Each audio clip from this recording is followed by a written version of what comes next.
What's up, people? This is DET Aquarium, and today I want to bring you a video that you all have requested of me for some time. So I'm excited to finally bring it to you. It's the topic on water changes and top-offs.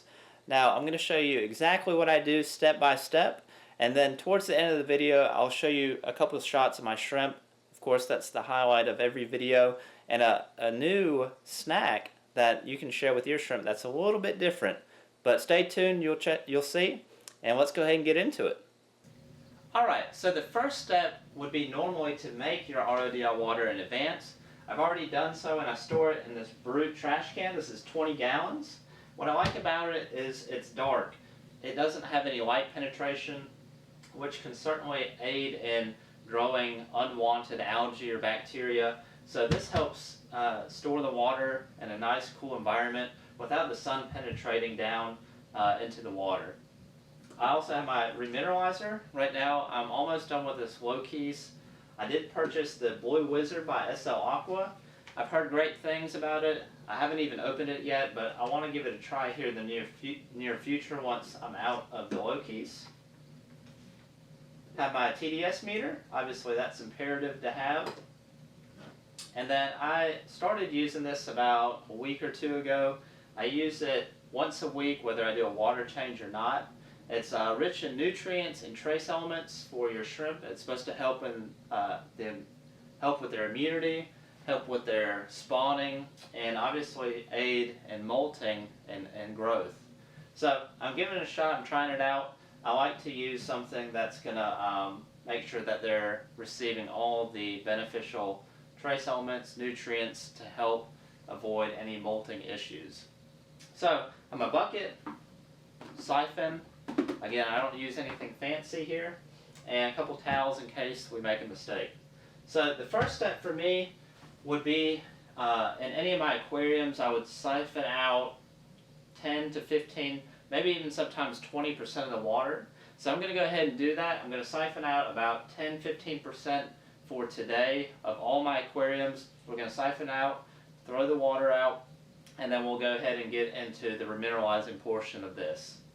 So, like I said before, I don't really do anything fancy here. All I do is take my bucket, this little hose, and siphon out some water. Usually with these canister filters I use, I siphon the water to just above the output. And that usually gives me about 10% or so. Again, nothing fancy here. Put the hose in one end, and then you siphon out the other.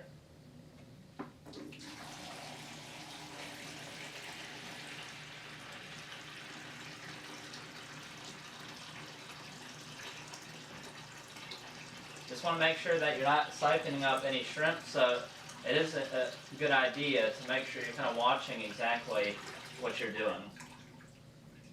Sometimes shrimp get a little curious and they'll run up to the hose, and before you know it, you have a couple of shrimp in your bucket. So that is the first step. Siphon out about 10-15% of the water. I'm going to do this to all the aquariums. I'm not going to show you all that because it's the exact same step. And then, again, we'll go ahead and get into the remineralizing portion and adding the water back into the aquarium. Alright, before we move on, I just want to show you a different shot, different angle of how much water I've taken out of the aquarium. This is right above the outtake of the canister filter, as you can see. And I measure from the substrate up to be the water column. And again, that's 10-15% or so. I just kind of eyeball it. But that's just my rule of thumb. Before we move on to remineralizing the water, I just wanted to share with you the differences in how often I do top-offs and water changes. So top-offs are usually a direct result of evaporation. Evaporation is just the water's being sucked out and the minerals are still in the aquarium. So again, water is being taken out, but the contents of the water are remaining within the aquarium. So you don't need to remineralize the water you're topping off your aquarium with. By doing that, you can actually increase the TDS because you're adding more minerals that are already in your desired range of TDS. Another rule that I kind of go by when doing top-offs, and the only variable I really test, is temperature. I just kind of make sure that is pretty consistent with each other. I don't want a big fluctuation in temperature because, as we all know, that can certainly cause some undue stress of the shrimp that we don't want for a simple top-off. Now when it comes to water changes, I definitely take a couple additional steps to make sure that the parameters are a little more ideal, just because you're adding a lot more water back than you would normally do for a top-off. And so larger fluctuations can occur, which can cause, again, some more stress and casualties if we're not careful. But I'm going to share with you what I do, so hopefully you can avoid that. But water changes I do once every 2 to 3 weeks or so. I actually have increased that as the years have gone by, just because I have seen the benefits of doing proper water changes over a course of time. So let's go ahead and start doing some remineralizing, and I'll show you an additive that I also use with the water changes as well. Okay, so we're just going to siphon about 3 gallons into this bucket. That's about the max it holds carefully.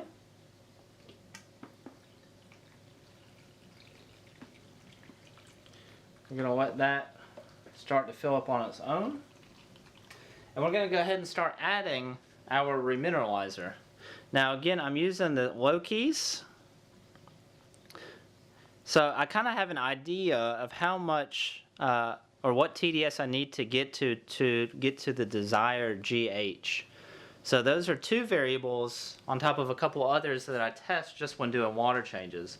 So TDS for a GH of 4 to 5, usually more so the 4 area, I need a TDS of between 70 and 80 to give me a GH of 4.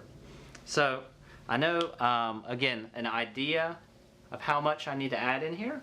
So I'm just going to add a few drops, and then I'm going to test it to make sure that I'm in that range that I'm looking for.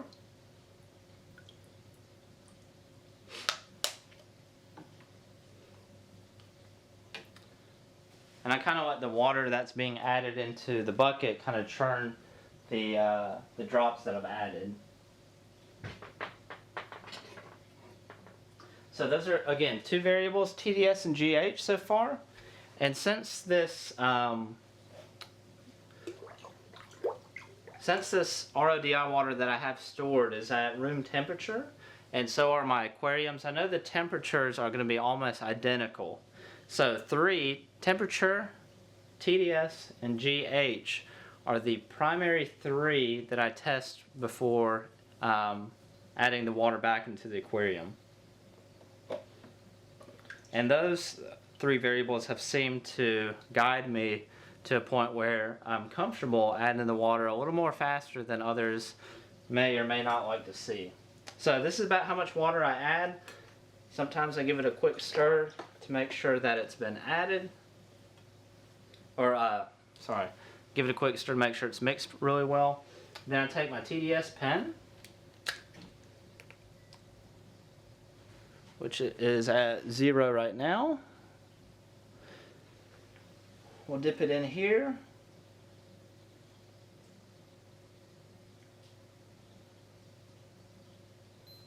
So it says that we are at about 80. So I know about 80 or so gives me the GH of around 4, which I'm comfortable with adding to my shrimp tanks, which normally have a GH of 4 to 5. So again, the water's good to go.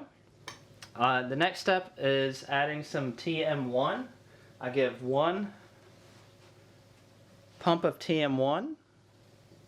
Again, these are these trace elements, some of these nutrients that are going to help promote immunity and hopefully increase and make sure they have the nutrition so they can, again, properly molt, which we know if a failed molt happens, that can certainly be detrimental to your shrimp.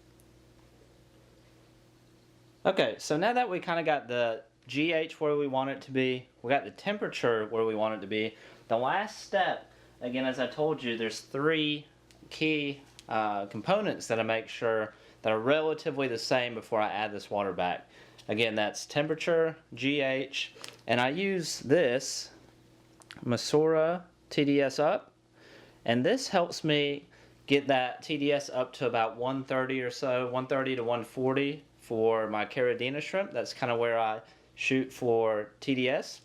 So now that we have our GH of about 4 to 5, give or take, because I know, again, 70 to 80 TDS will get me about 4 GH. Now I need to add some of this TDS up. And all I use is this little spoon here that comes with the Mosura TDS UP. I have a couple spoonfuls. Usually I start off with about 2. 1, 2. I give it a quick stir. Obviously you want to make sure it's completely stirred up and mixed well. Then we're going to check our TDS.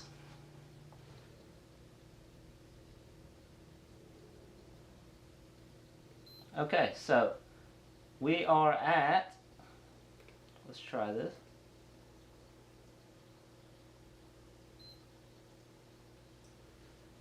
Looks like we're about, let's see, there you go, about 142.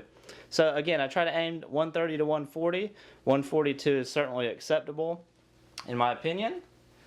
So now that we have GH, TDS, and temperature all relatively the same to the tank water, we can go ahead and take this bucket back, put it back into the aquarium, and that's the next step you'll see. Okay, so the next step is, since we matched the parameters really close as far as the few variables that I've notated, the temperature, the TDS, and the GH are relatively the same as the shrimp tank, then I usually just take this bucket, make sure my hand's clean. I didn't go change the oil in my car before I do this, and I pour the water directly back into the shrimp tank. Now I know a lot of people like to use drip lines and drip it back in for 30 minutes, 45 minutes, an hour. I unfortunately don't have that much time, so I like to take more time making sure that the water I'm adding back into the aquarium is pretty consistent with what the shrimp are used to. Again, this is my method, this is my opinion. It's a lot quicker. Quicker isn't always better, but it has worked out in the years that I've done it.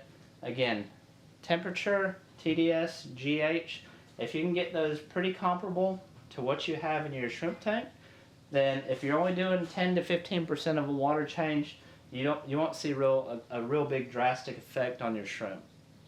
Again, just my opinion. This is what works best for me. So look how excited and happy the shrimp are after the water change. So this is only a minute after I did the water change. They're out and about, they're excited. They got some nice reoxygenated water. Just one of the many benefits of doing proper water changes. So the last thing I want to show you again is one product. I'm going to show you how excited the shrimp get over it. I know you've probably seen it a couple times, but I just want to show you the shrimp's reaction.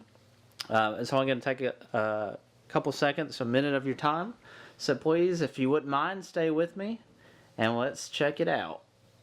Alright, so the last thing I want to show you all, I've been talking about, are these shrimp lollies that you've probably seen all over the internet or YouTube or all over the forums, but this is all it is. It's almost like a barbecue skewer with algae covered all over it. Doesn't look like much, but let's add it to the aquarium. I think I'm going to add one in each, my red pinto tank and my Taiwan B tank, and we'll see how the shrimp react. So I'm just going to take this and put it directly here in the front for us to see. See, just like so. And we'll see how the shrimp react to a barbecue skewer. Here, we can go ahead and add the other one into the Taiwan B, or the red pinto tank also. So we'll just add this one. This one kind of broke off a little bit, so just put this one in here like so. That one's a little bit harder to see. But look at this. They like barbecue skewers?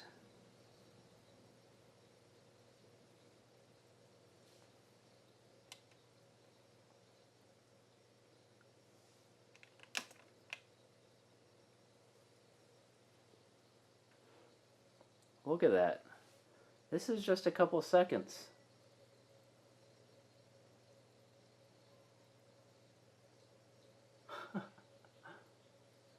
Even the red pintos. They're coming all over the place just to get some of this algae. So just to give a little shout out, or just to kind of tell you where you can get these shrimp lollies if you want to give them a little snack or a treat. I know we all love giving our shrimp some food, but two companies actually sent me a sample. One is jungleaquashrimp.com. I know I've talked to you all about them before. Great place. As you can see, it's an awesome snack that the shrimp seem to love. And also discobee.com. So jungleaquashrimp.com and discobee.com. Thank you all for the samples. The shrimp obviously seem to absolutely love them. I'm going to give it a couple minutes. I don't even know if I needed to give it a couple minutes, but I was going to give it a couple minutes, come back and show you the ongoing shrimp reaction. Okay, I kid you not, I couldn't even wait a couple minutes. This is only another minute actually since I introduced these shrimp lollies to the shrimp tanks. Look at these, side by side. This one is absolutely covered with Taiwan bees. And in this shrimp tank, I think every single pinto came out of hiding just to try this out. So you guys give it a shot. They come in packs of 10, so you get to try them out a few times. But anyways, I want to thank you all very, very, very much for the support. I always greatly appreciate it. I have a huge contest coming up. I have several sponsors that are going to come contribute and help out and make this contest a huge thank you, a huge giving back to the community. And just to tell you how much I really appreciate all of you continuing on, watching my videos, and liking my content.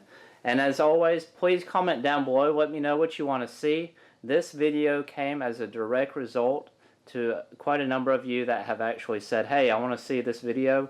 Can you make it happen? Now, please comment below. Let me know what you think.